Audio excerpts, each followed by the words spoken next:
আমরা সবাই জানি যে দূর্বা ঘাস পূজায় লাগে, কিন্তু কেন লাগে সেটা সবাই জানি না। আসুন আজ আমরা জেনে নিই যে দূর্বা ঘাস কেন পূজায় লাগে। দুর্বাসুর নামে এক অসুর ছিলেন, কিন্তু সে অসুর হয়েও কৃষ্ণ ভক্ত ছিলেন। আর দুর্বাসুরের মা ছিলেন কৃষ্ণ বিদ্বেষী। দুর্বাসুরের বাবা ভাই সকলে দেবতাদের হাতে মারা যায়। এই জন্য দুর্বাসুরের মা সবসময় চাইতেন দেবতাদের স্বর্গরাজ্য ধ্বংস হোক ও দেবতারা যেন মারা যায়।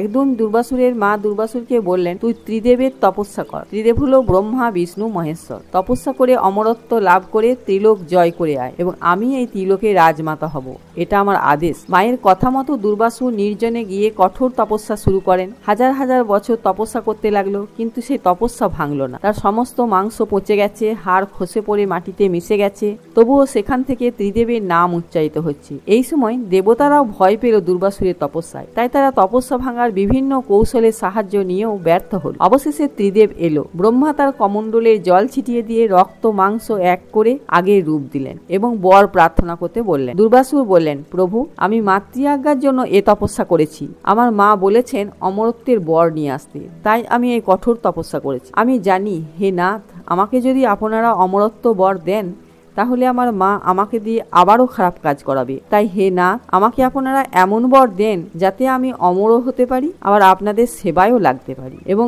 আমার দ্বারা যেন জগতের কারো অনিষ্ট না হয়। দুর্বাসুরের কথায় ত্রিদেব সন্তুষ্ট হয়ে বললেন, হে দুর্বাসুর, শুধু ত্রিদেব না, জগতের সকল দেবদেবীর সেবায় তুমি লাগবে, তোমাকে আমরা এই আশীর্বাদ করলাম। দুর্বাসুর বললেন, কিন্তু প্রভু, কিভাবে আমি সবার সেবায় লাগবো? ত্রিদেব বললেন, হে দুর্বাসুর, তুমি দুর্বা ঘাসে পরিণত হবে এবং আমাদের সহ সকল দেবতাদের পূজায় তোমাকে প্রয়োজন হবে। আজ অক্ষয় তৃতীয়ায় তোমাকে এই অক্ষয় বর দান করলাম। অমর হয়ে থাকবে তুমি এই ধরণীতে। পূজা করতে দুর্বার পাতা লাগে 3টি। এই 3টি পাতা হলো ব্রহ্মা, বিষ্ণু এবং মহেশ্বর অবস্থান করেন। এই জগতে যত শুভ কাজ হবে এই ত্রিদেবকে ছাড়া সম্ভব নয়। তাই ভগবান বললেন, আজ থেকে যত শুভ কাজ হবে এই দুর্বা ছাড়া কোনো কাজ হবে না।